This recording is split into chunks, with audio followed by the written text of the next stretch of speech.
You're listening to Civic from the San Francisco Public Press. Over Labor Day of 2017, 3 people died in San Francisco when temperatures hit an all-time record high, 106 degrees. The peak of that ridge was going to set up over East Bay. We were looking at temperatures upwards of 115 for Livermore. That actually shifted to the west about 30 miles. The axis shifted over the San Francisco Peninsula and set up shop there. That meant everything was going to happen on the peninsula. We were adapting in the face of something that was happening that was unexpected, something that was 20, 30 degrees hotter than what we were anticipating, and putting together just-in-time plans. On this edition, we look at how the city is working to prevent new heat waves from turning deadly. I'm Mel Baker. This is Civic.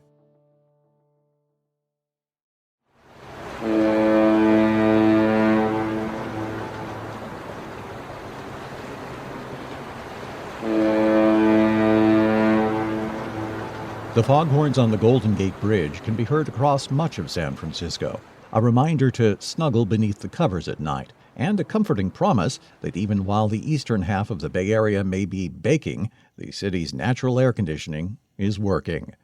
But when the cool ocean moisture that often fuels the fog stops moving onshore, a city with fewer air-conditioned spaces is in trouble. September 1st, 2017. A lot of folks are going to remember that in weather history. It may not be this hot in San Francisco for decades. This may be the hottest day in San Francisco of our lifetime. 106 degrees in the city today, shattering the old record by 3 degrees. That Labor Day weekend heat wave shocked TV anchors such as those on KPIX who reported the deadly aftermath. It was far more than unpleasant September 1st when the city hit its hottest day on record, 106 degrees. Unfortunately, that weekend, 6 senior citizens died, 3 of them in San Francisco, alone in their homes from the heat. The fact is, San Francisco officials had no reason to expect triple-digit heat that weekend. For several days, the forecast had predicted the usual pattern of hot weather inland and warm weather along the immediate coast that would be kept in check by the cool breeze from the ocean. Brian Garcia is the National Weather Service's warning coordination meteorologist for the Greater Bay Area. I asked him to explain why San Francisco is generally cooler than the rest of the Bay Area and what happened on that Labor Day weekend, 2017.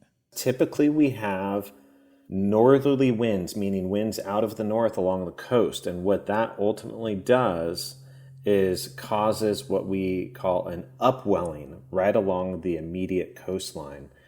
So that means there's subsurface water coming up to the surface right along the coast. And then on top of that, it gets hot inland. And so what that does is creates actually an area of low pressure at the surface. So heat rises, so we end up with an area of low pressure. And we call that the thermal trough. And so when we get this thermal trough and we get this cold water, so we get this heat inland, area of low pressure and higher pressure and colder temperatures offshore, it actually causes a net air movement from the ocean onto land. And you got to remember the ocean temperatures out there are generally in the mid 50s, sometimes in the lower 50s, even in the summer months. So yeah, it cools us off quite nicely. How does the fog interact with that? We talk about the marine layer and we usually are referring to the fog. Are these the same thing, the trough and the fog? Yeah, so we get the marine layer because of this interaction of that thermal trough and the upwelling along the coast. And the upper atmosphere is actually warmer than the lower atmosphere, so it creates a really stable layer. And so it locks in a lot of that moisture down low, and it ends up creating our marine layer. So when people in the San Francisco Bay Area, when they talk about fog, typically they're referring to the marine layer. It doesn't mean that they can't see more than an eighth of a mile or something like that. It just means that it's cloudy, cool, and might even be a little drizzly. So it's almost like the cold coastal waters. It's kind of like a blanket that gets yanked over at least San Francisco and often into the East Bay by the warm air inland dragging this cooler air over us. Yeah, that is definitely one way to think about it. It's the marine layer being pulled in overnight because the heat of the day just entices that to come in. And then, of course, by the mid to late morning hours, all of that pulls out of the bay. And sometimes it hangs out just right at the coast, and sometimes it goes a little bit farther offshore. It just depends upon where that thermal trough sets up, where the upwelling is the most persistent at that point. It really kind of all depends upon these little nuanced variables. So on September 1st, on Labor Day 2017, the forecast was for about 85 degrees, maybe in the upper 80s in San Francisco. And then the day of, it soared into the triple digits, 106 degrees, and 3 people died because of the extreme heat. So what went wrong in the predictive model? What was off? Why did that happen? Yeah, 106 degrees was actually an all-time record high for San Francisco. That's the hottest we've ever recorded. It was an interesting setup, to say the least. We watched it for several days, and it looked like the peak of what we call an upper ridge that ultimately causes the heat at the surface. It looked like the peak of that ridge was going to set up over East Bay. We were looking at temperatures upwards of 115 for Livermore, which would have been an all-time record high for them. And that was what was in the forecast for about 2 days prior to the event. And ultimately what transpired was the thermal trough.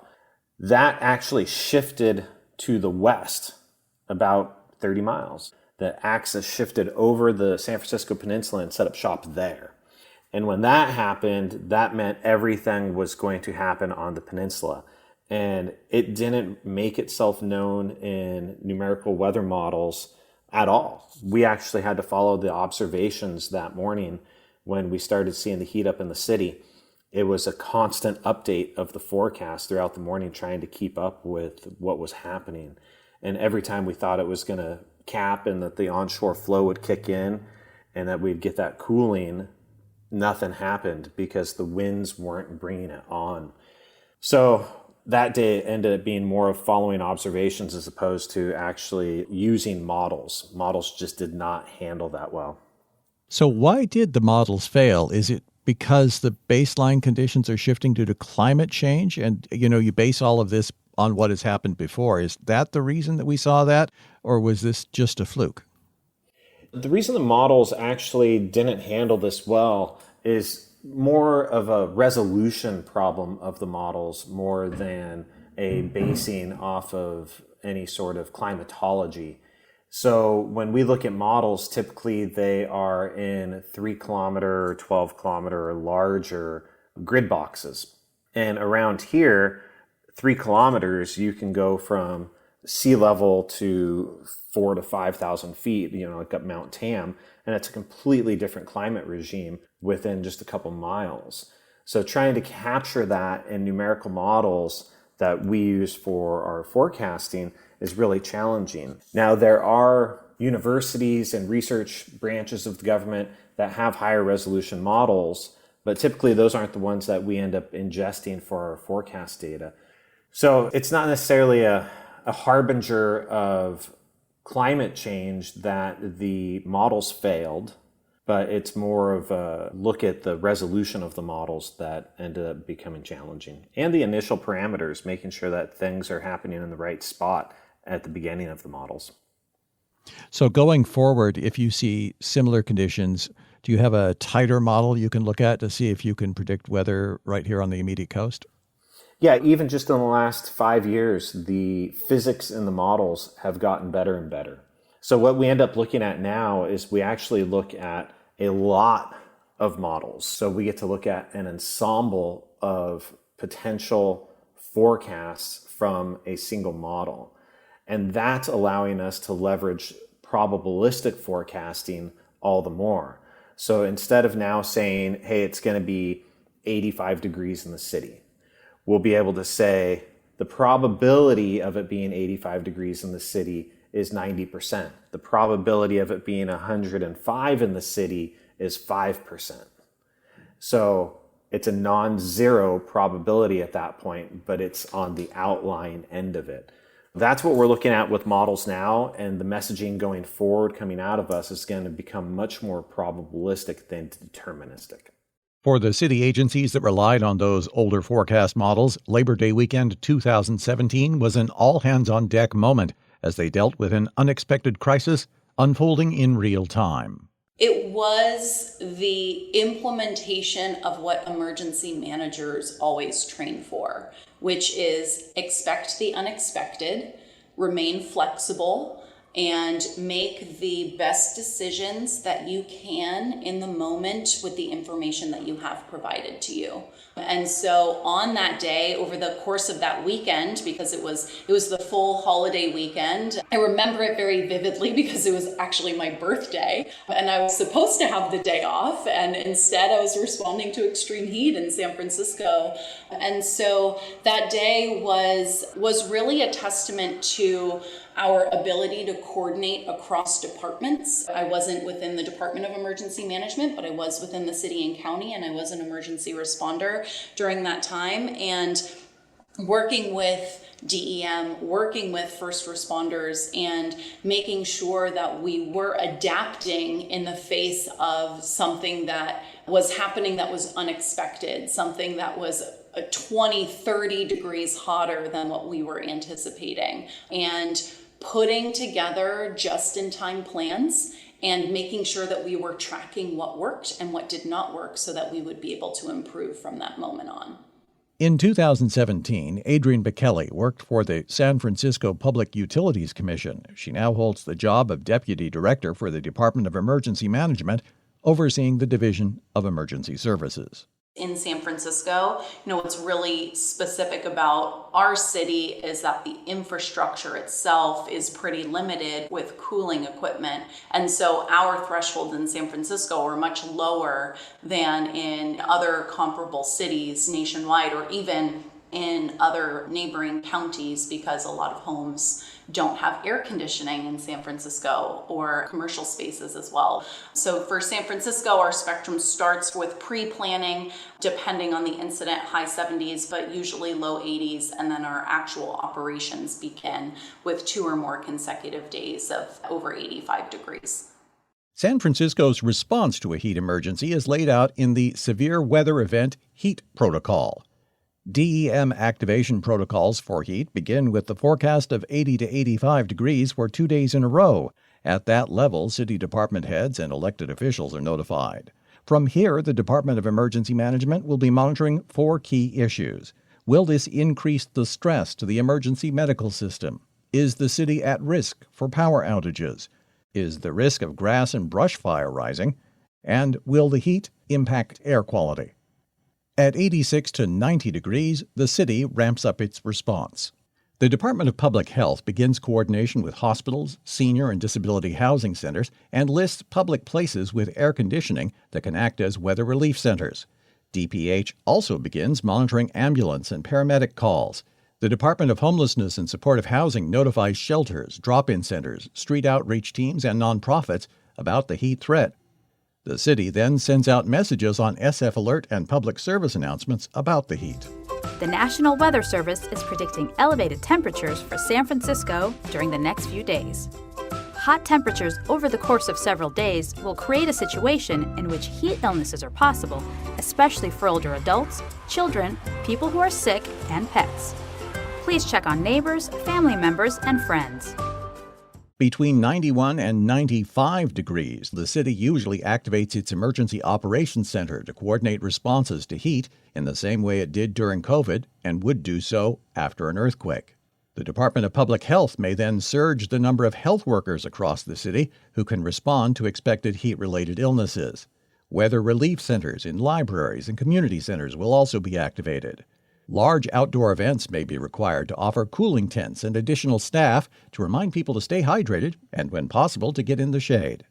Deputy Director Bekele says the final tier is for conditions above 95 degrees. For 95 degrees or above for 2 or more consecutive days in San Francisco, we would do a lot of things. We are actively working with the National Weather Service just to make sure we are getting spot forecasts for San Francisco and overall monitoring the overall regional temperatures as well, because we know so many people either live in San Francisco but work elsewhere, or vice versa. They live elsewhere and work in San Francisco, so we're also monitoring neighboring regions. But for San Francisco response, We do a lot of things, and 95 and above really is a key threshold for very high level of kind of alert and the way that we do our operations.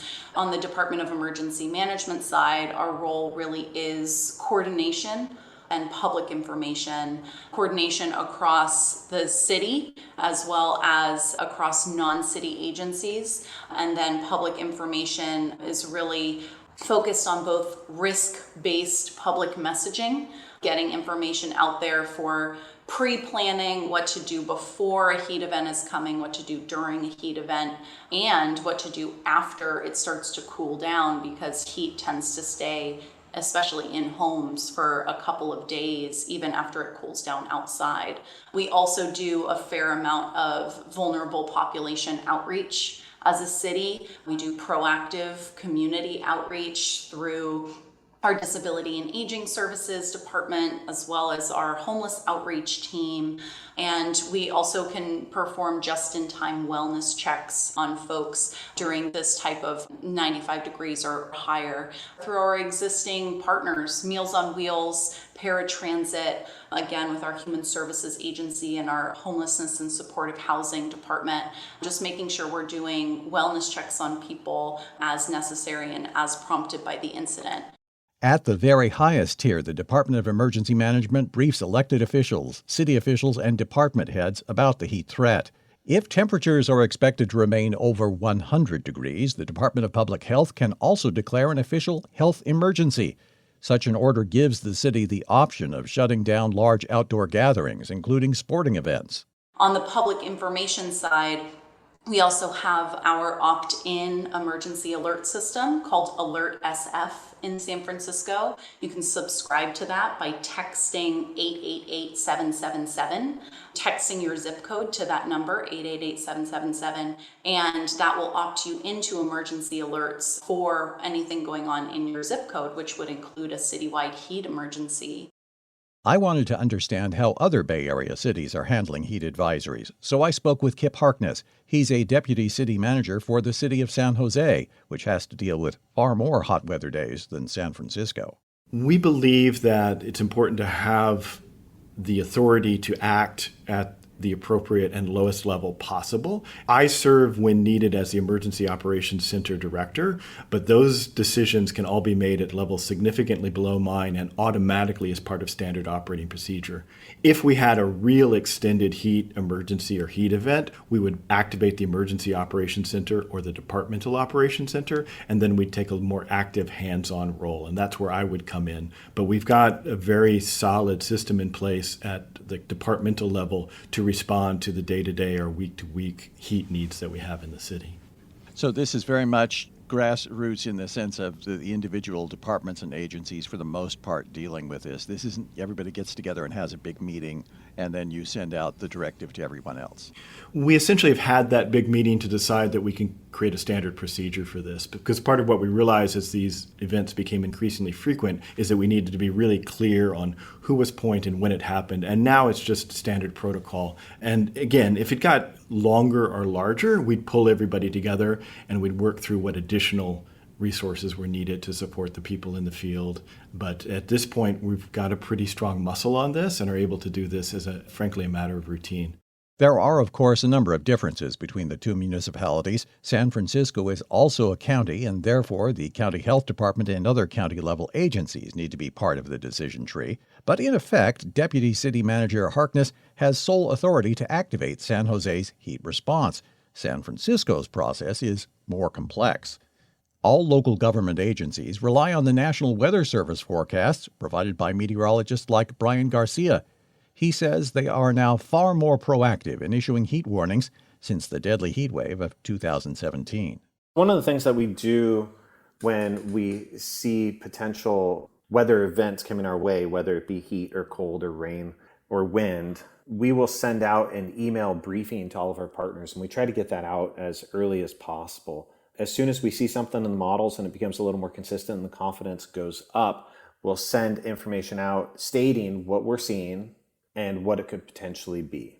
From there, we will continue to update that briefing out to our partner agencies across the region, including San Francisco, so that they have the latest information available to them. On top of that, once they hit a certain threshold in various locations, so whether it's Santa Clara, San Francisco, or Sonoma, they'll start holding conference calls, and they'll have us on the conference calls to explain the nuances of the forecast and what the probabilities are of us reaching or exceeding certain thresholds. I asked the DEM deputy director on how San Francisco moves forward with its multi-tiered heat alert system. DEM really is the overall lead coordination agency for extreme heat in San Francisco. So what we do is a couple of days out, when we get that spot report from the National Weather Service, or we start to monitor the forecasts and we see them ticking upward, we will hold various levels of meetings, of coordination meetings with our key city partners, as well as other community stakeholders as necessary. That would include policy level meetings, as well as operational coordination meetings, where all the different agencies, you mentioned the Department of Public Health, we would have our Human Services Agency, we would have our Department of Homelessness and Supportive Housing, our Recreation and Parks Department, and then of course our other first responder agencies, police, fire, sheriff, those departments that really do have people in the field all the time who can help us with both our situational awareness as well as our vulnerable population outreach. So we'll hold meetings ahead of time. We will closely track and monitor the forecast and work closely with the National Weather Service to determine what types of activations we would do, what types of operations we would do in San Francisco in order to make sure that we are responding appropriately for whatever the forecast is dictating. Is SFMTA and SFUSD involved in this at all? Absolutely, yes. So our coordination meetings, I just named a couple departments, but we do include a very wide range of city and non-city departments. SFMTA is definitely involved. In the past, we've worked with MTA to use Muni as a resource. Many buses and trains have air cooling as well as some having air cleaning capabilities. Sometimes we even work with MTA to lessen or lower or even sometimes eliminate fares on some of the extreme weather days just to encourage people to take transit rather than to walk and therefore expose themselves to heat or smoke or whatever's outside. So SFMTA is definitely a great partner as we determine how to respond to that heat event. The Unified School District, similarly, they're a great partner. They really have a key role in coordination and in taking care of the youth in San Francisco. While San Francisco and the city itself doesn't have jurisdiction over the Unified School District, we do work with them closely and advise them on what types of operations we feel they should take, and then they work with us if and when they have outstanding needs or resources that they ask the city to help provide.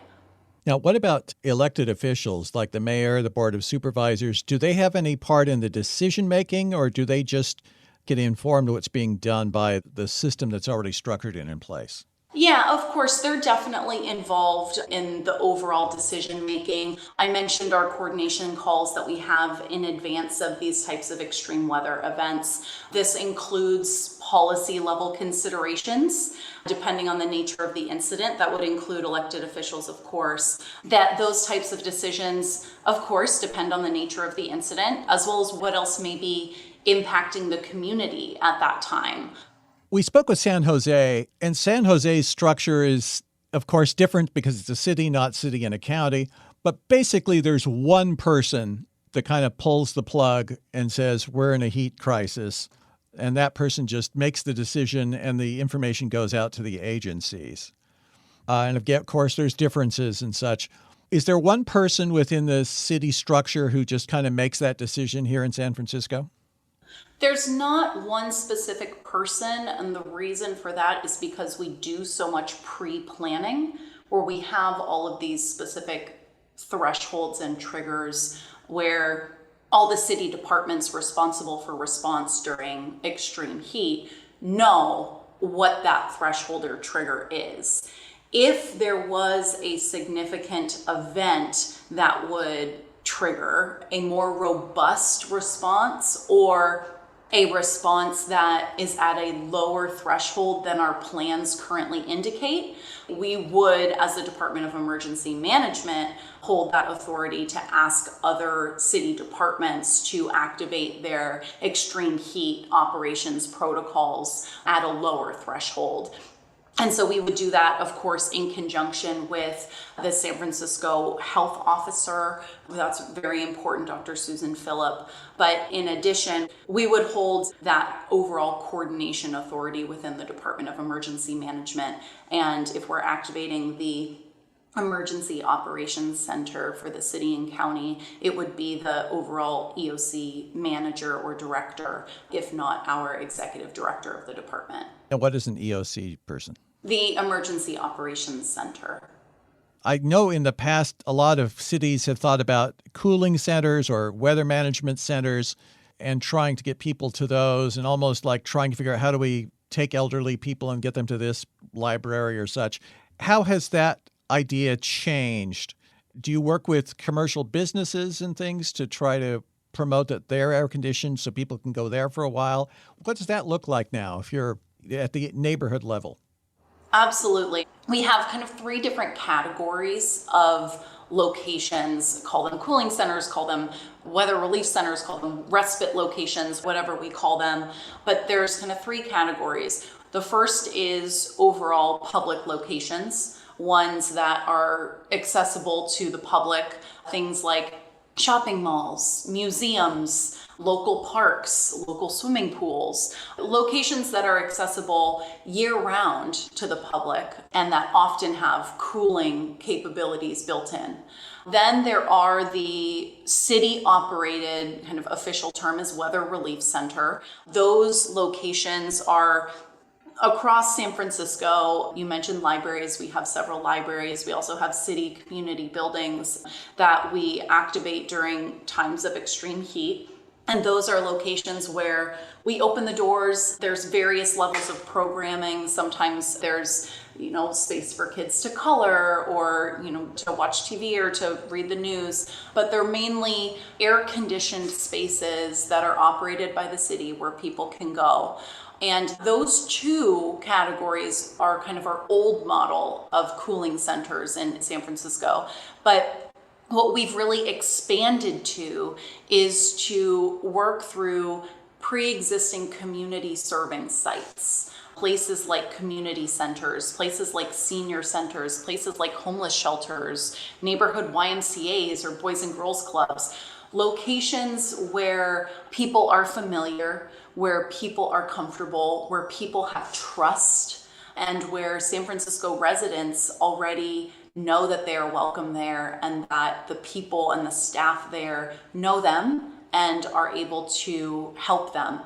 So this third category of these locations that already serve the community on what we call a blue sky day, just a regular average day in San Francisco, we are working to add these types of locations to our overall network of respite locations for extreme heat. And so how we're doing that is we're starting to partner with these networks and work with them to say, what will it take for you to continue your operations during an extreme heat or other extreme weather event in San Francisco? How can we work with you to get air cooling equipment at your location so you can keep your doors open for the kids or for the seniors or for whatever vulnerable population you serve? And how can we as the city be a partner with these organizations that are already trusted by the community so that we can make sure they are as resilient as possible to keep their doors open and continue their operations during these types of extreme weather events, rather than activating our own sites and expecting people to go to a new place and get there in a new way and interact with new people during a time where they already feel a little bit vulnerable, they already feel a little bit uncomfortable. And so capitalizing on the relationships that already exist, on the trust that people already have with their known institutions, with their known neighborhood organizations, that is the future of San Francisco's extreme weather response and where we're really looking to activate additional sites moving forward. We could do a whole separate story on smoke issues and things, but they often overlap with the heat. I understand you've been getting federal grant money to put filtration systems in senior centers. And is that kind of an effort overall to help these centers, senior and otherwise, with air conditioning, filtration? Yes, that's exactly right. These types of community serving sites, and many of them have, in our conversations with them and through our community outreach, they've said that some of what they need in order to keep their doors open during whether it's extreme smoke or extreme heat is equipment to make their actual infrastructure of their buildings more equipped to handle this type of weather. So we are working through the Bay Area Air Quality Management District and some other grant funding sources to try to see what we can do to either on behalf of these organizations purchase them equipment or link them directly with alternative funding sources to get them what they need to continue to serve their communities. So how do you protect EMS personnel and others who have to be out in this kind of weather conditions to help the public? How do you protect them? What are the protocols around that? Our overall first responders, whether it's EMS and fire and police and kind of our traditional first responders, or on the other side, the lesser known first responders, the vulnerable population outreach workers, the people who are out on the street doing our wellness checks on people experiencing homelessness or seniors who are homebound, those people need protection too.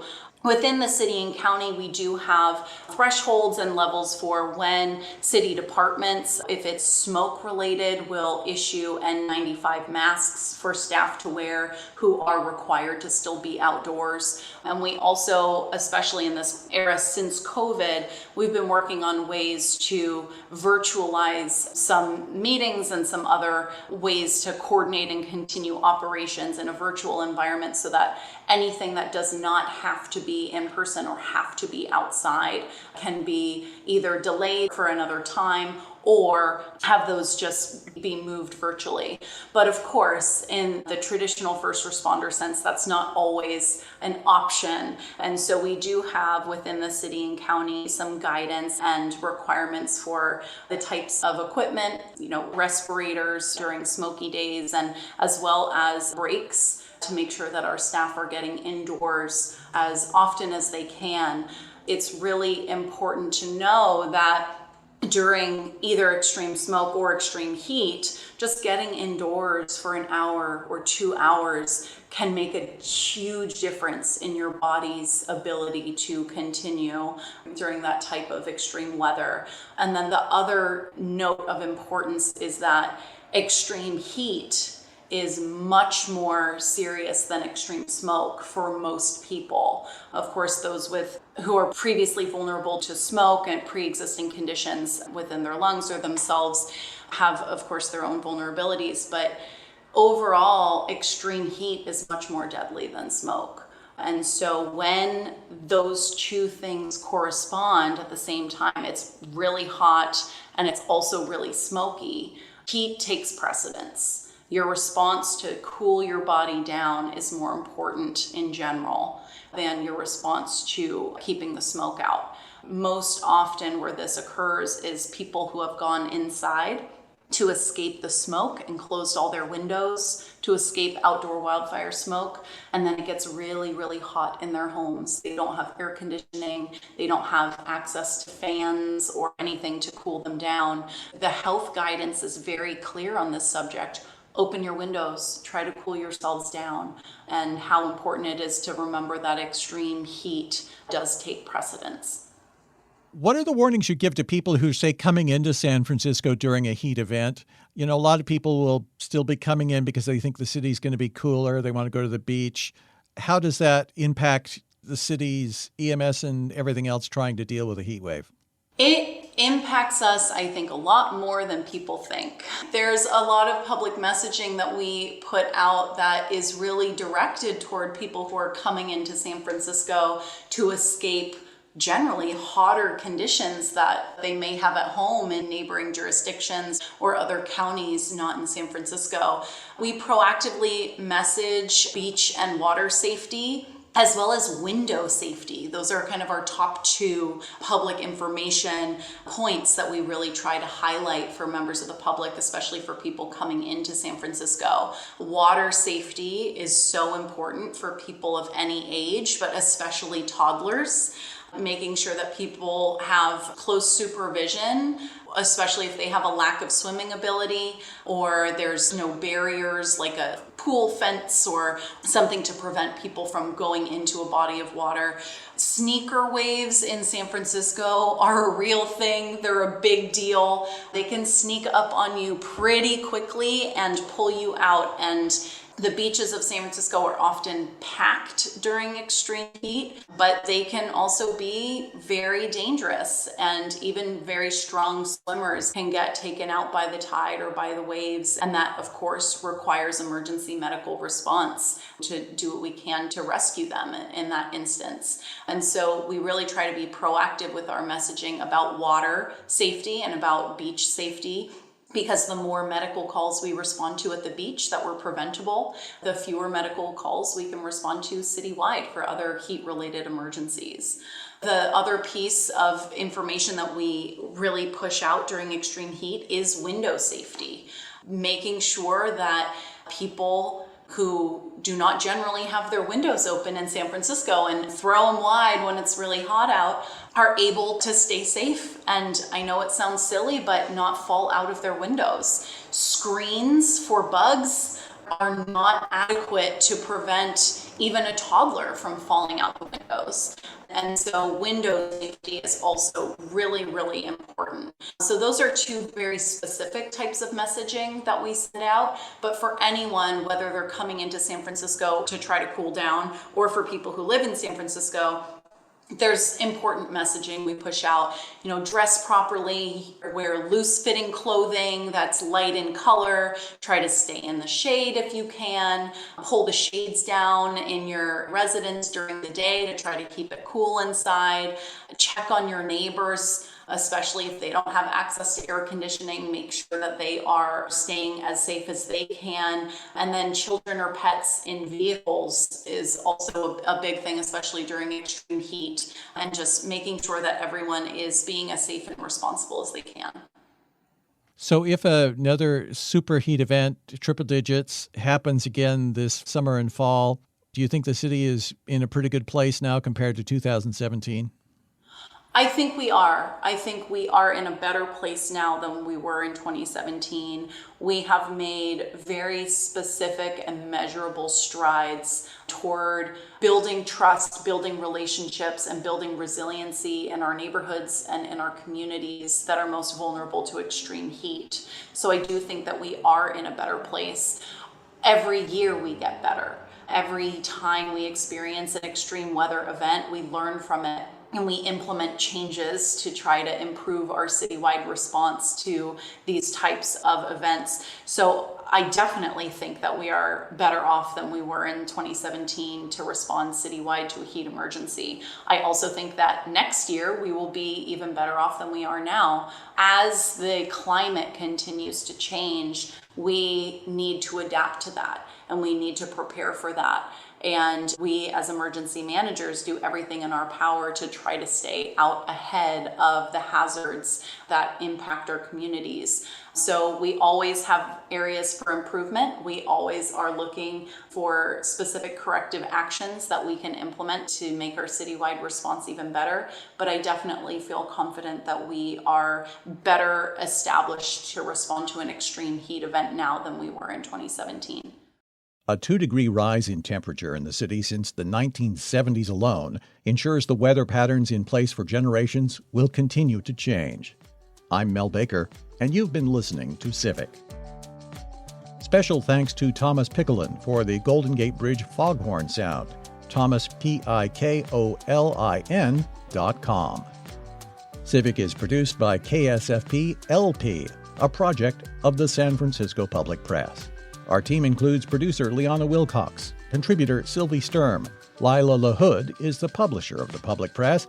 Michael Stoll is our executive director. Our theme music is by John Dillon. Thanks for listening.